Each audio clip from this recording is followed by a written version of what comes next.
Hello दोस्तों, कैसे हैं आप सभी लोग। उम्मीद करती हूँ कि सभी लोग एकदम मस्त होंगे। मैं पूनम आज 15 नंबर टॉपिक लाई हूँ जो टैग वर्ड है दोस्तों, निगेटिव और पॉजिटिव। दोस्तों आपको बता दूं कि ये टैग वर्ड यदि आप अच्छे तरीके से कर लेते हैं तो आपको 20 से 25 नंबर ये बस टैग वर्ड दिलाने का काम करेगा। दोस्तों ये वीडियो ज़्यादा बड़ा नहीं होगा, मैक्सिमम 10 से 15 मिनट का वीडियो होगा। आइए आप मैं आज आपको टैग वर्ड दे रही हूँ, उसके बाद आप खुद ही करके देखिएगा। पेपर प्रीवियस ईयर किसी भी वर्ष का एक उठा के ले ले लीजिएगा। जो पूरा पेपर है 150 का दोस्तों, उसको उठा कर देखिएगा कि कितना इस टैग वर्ड से आपको हेल्पफुल मिल रहा है। दोस्तों यदि आपको वीडियोस थोड़ी भी हेल्पफुल लगे तो अपने दोस्तों के पास ज़रूर शेयर करिएगा।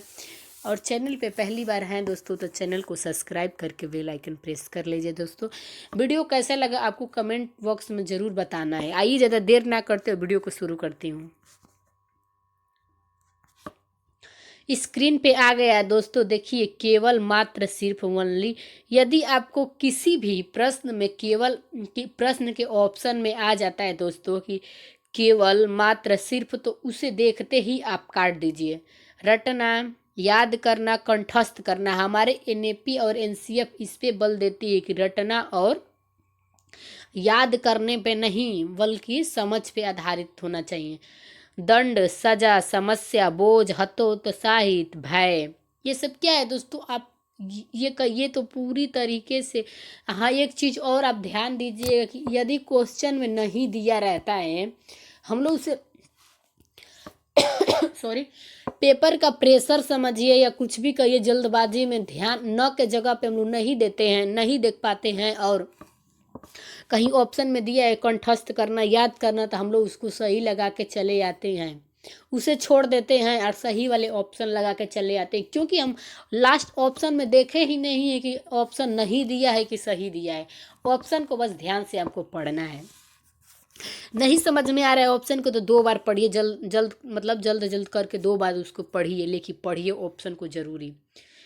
अगला है पुस्तक केंद्रित, शिक्षक केंद्रित। खाली स्लेट, कोरी पट्टी। पहले आप लोग सुने होंगे कि बच्चे को बोला जाता तो एक खाली स्लेट के समान है, कोरी पट्टी के समान है, इसके दिमाग में जितना डाला जाएगा उसके दिमाग में चला जाएगा। दोस्तों आप लोग आपके घर पे बच्चे होंगे तो आप लोग खुद ही देखिएगा कि बच्चा घर से जब स्कूल जाता है तो मातृभाषा को अपनी लेके जाता है। क्या स्कूल वाले बोलने के लिए सिखाते हैं? घर से ही तो बच्चा अपने मातृभाषा में टूटी फूटी भाषा बोलने को सीख लेता है, जाता है स्कूल में। आजकल के तो बच्चे देख रहे हैं कि थोड़ी बहुत पढ़ना भी जान गए, लिखना भी जान जा रहे हैं, तब स्कूल में जा रहे हैं, प्रवेश ले रहे हैं। इसीलिए खाली स्लेट और कोरी पट्टी के समान नहीं, बच्चा बहुत कुछ एक्टिविटी सीख के स्कूल में जाता है। लैंगिक असमानता, कभी भी आपको लैंगिक भेदभाव या असमानता नहीं करना चाहिए। ये क्या है? निगेटिव है।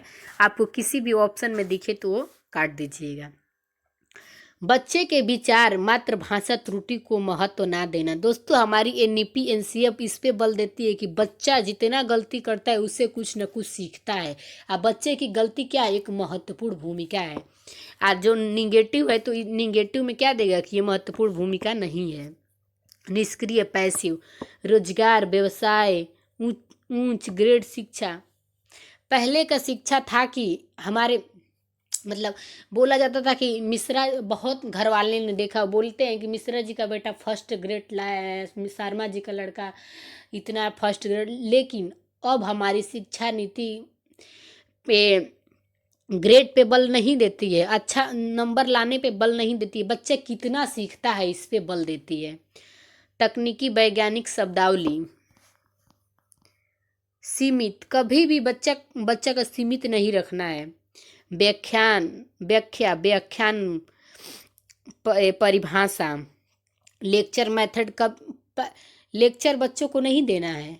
आप पहले देखे होंगे कि स्कूल में जाते थे तब शिक्षक बैठ जाता था और लेक्चर देते जाते थे, और बच्चा के दिमाग में कुछ जा रहा है नहीं जा रहा है, समझ रहा है नहीं समझ पा रहा है, बच्चा डर के मारे बोलता भी नहीं था। तो ये सब नहीं करना है। मानकीकृत, वेधन और अभ्यास, कलन विधि, पृथक्करण और नामांकित कभी भी बच्चों को नामांकित नहीं करना है। मतलब इस तरीके से नहीं करना है कि तुम ये हो, तुम इतना नंबर लाए हो, वो इतना नंबर लाया, तुम्हारा ये कम कैसे आया, कभी भी आपको नहीं कर। दोस्तों ये जो कलन विधि है, मानकीकृत है, ये मैथ में भी बहुत ज़्यादा पूछा जाता है। तुलना, कभी भी बच्चे को किसी से कंपेयर करना ही नहीं है कि तुम ऐसे हो, ऐसा है, ये क्या है, ये भी निगेटिव है। योगात्मक आकलन, समेटिव असेसमेंट, उपेक्षा, अनुशासन, नियंत्रण। पॉजिटिव है टॉग वर्ड दोस्तों, देखिए सर्वांगीण विकास, करके सीखिए, लर्निंग बाय डूइंग, हस्तपरक अनुभव। दोस्तों बच्चा जितने अपने हाथ से, आप भी बहुत लोग इसमें से खुद ही होंगे कि जब तक हम खुद ही हैं, जब तक कुछ अपने हाथों से करके नहीं सीखते हैं तब तक हमको लगता है कि हम कुछ किए ही नहीं हैं। किसी भी काम को जब तक हम खुद नहीं करते हैं तब तक लगता है कि हमको आएगा ही नहीं। तो बच्चा भी वैसे ही है, जब तक अपने हाथों से करके नहीं सीखेगा तब तक उसको आएगा नहीं। सामान्य लगाव, प्रोत्साहित। दोस्तों आगे पढ़े होंगे हितोत्साहित जो निगेटिव है। प्रोत्साहित क्या है? पॉजिटिव। जिज्ञासा, छोटे बच्चे के अंदर इतना जिज्ञासा रहता है ना कि वो हर एक काम को सोचते हैं कि हम करके, मतलब ये भी करे, वो भी करे, ऐसे करे, वैसे करे। उन लोग के अंदर क्या होती है? क्यूरियोसिटी बहुत ज़्यादा होती है। बाल केंद्रित शिक्षा, चाइल्ड सेंटर्ड। जो आजकल की शिक्षा क्या है? आजकल की शिक्षा ये है कि बाल केंद्रित शिक्षा पे आधारित है। पहले का शिक्षा था कि शिक्षक केंद्रित पे आधारित था। देखिए दोस्तों कितना परिवर्तन हो चुका है आज के शिक्षा और पहले के शिक्षा। व्यवहारिक कुशलता, दैनिक जीवन से जोड़ना, जो दैनिक जीवन से जोड़ना। यदि आप बच्चों को होमवर्क दे रहे हैं तो आप लिखित उसको होमवर्क ना दे के, लिखित की मतलब ये है कि यहाँ से इतना लिख के आना या ये मात्रा याद करके आना। बच्चों ये बच्चों को ना देकर आप ये कहिए कि आपके आस पास पास पड़ोसी क्या हो रहा है, वातावरण में आप क्या देखते हैं, आपके घर के फैमिली मेंबर कितने हैं, आपके घर में क्या क्या सामान है, आप इससे बोलेंगे तो बच्चा क्या देख रहा है, अपने आस पड़ोस के बच्चों को भी देख रहा है, आस पड़ोस के वातावरण को देख रहा है, घर में कितने फैमिली है ये भी देख रहा है। ये क्या है? दैनिक जीवन से सब जोड़ता है। लोकतांत्रिक और प्रजातांत्रिक वातावरण दोनों एक ही चीज़ है। समावेशी कक्षा शिक्षा, किसी भी प्रकार का डिसेबल मतलब बच्चा हो या किसी भी प्रकार के कुछ भी, मान लीजिए आप XYZ, हर बच्चे को एक समान एक ही क्लासरूम में शिक्षा देना चाहिए।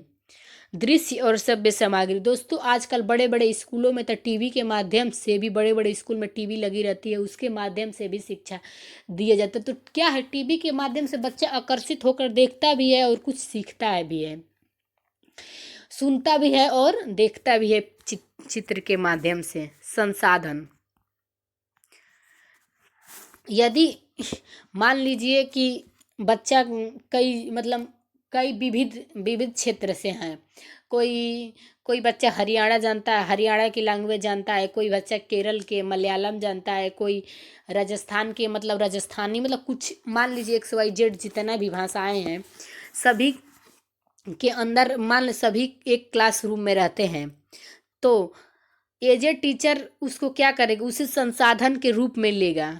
क्या उसको डांटेगा नहीं कि आप ये भाषा को बोलिए या जैसे बात करिए, आपको नहीं समझ, उसे क्या करेगा? उस संसाधन के रूप में, मान लीजिए वो सभी प्रकार के 4 5 10 बालक बैठे हैं, अलग अलग विविध प्रदेश से हैं, उनको अलग अलग उनकी मातृभाषा है।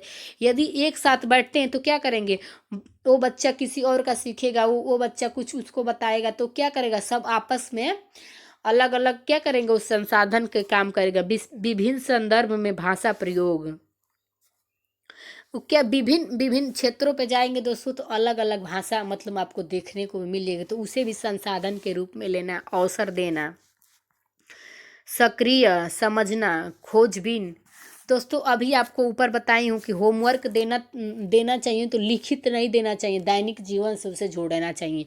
तो वही बच्चा खोजबीन करके कि हमारे वातावरण में क्या है, कितने पेड़ है हमारे अगल बगल, सॉरी, कितने पेड़ है, क्या क्या चीज़ है, सब कुछ वो क्या करे, खोजबीन करके वो अपने से लिखेगा तो वो ज़्यादा उसके लिए भी सही रहेगा। क्रिटिकल थिंकिंग, संवेदनशील, रचनात्मक आकलन। दो देश अभी ऊपर मैं पढ़ाई हूँ समेटिव असेसमेंट, एक क्या है, फॉर्मेटिव असेसमेंट।